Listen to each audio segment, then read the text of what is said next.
২০০০ সালে মাত্র ১৩ বছর বয়সে ছেলের স্বপ্নকে নিজের মনে করে নিয়ে যান বার্সেলোনায়। পরের গল্প এক কালজয়ী ইতিহাসের। বিশ্বকাপের সোনালি ট্রফি উঁচিয়ে ধরা থেকে মেসির সব অর্জনেই মাঠে বসে দেখেছেন হোর্হে মেসি, লিওনেল আন্দ্রেস মেসির বাবা।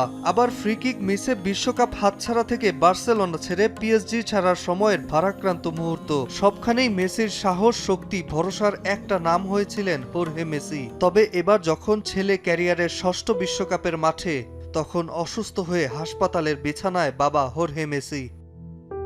বাবার অসুস্থতায় মন খারাপ আর অস্বস্তির ছাপ পড়েনি মেসির খেলার ছন্দে। ফুটবল বিশ্বকাপের সম্ভাব্য সব পুরস্কার নিজের করে নেয়ার পরও কমতি ছিল একটা হ্যাটট্রিকের। বিধাতা নিরাশ করেননি ফুটবল জাদুকরকে। বিশ্বকাপে প্রথম ম্যাচেই আলজেরিয়ার বিপক্ষে সেই রেকর্ডেও নাম লেখালেন লিওনেল মেসি। রোজারিওর সেই ছোট্ট বিস্ময় বালক থেকে আজকের সর্বকালের সেরা ফুটবলার। একজন লিওনেল মেসি হওয়ার পেছনে বাবা হোর্হে মেসির অবদানটাই সবচেয়ে বেশি। ফুটবল ক্যারিয়ারের সকল উত্থান পতনে পাশে পেলেও গ্যালারিতে সেদিন মেসিকে সমর্থন দেওয়ার জন্য ছিলেন না হোর্হে মেসি।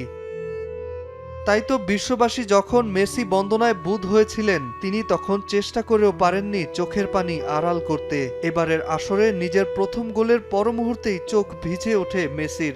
ভক্তদের ধারণা চোখের পানির কারণ ফুটবলের প্রতি আবেগ, কিন্তু গণমাধ্যমের দাবি যার কারণে আজকের এই মেসি হয়ে ওঠা, সেই বাবা হৃৎপিণ্ড ও স্নায়ু সংক্রান্ত জটিলতায় 1 বছর ধরে ভীষণ অসুস্থ। কিছুদিন আগে অবস্থার আরও অবনতি হয়, যার কারণে বাবাকে মনে করেই মাঠে কেঁদেছিলেন লিওনেল মেসি।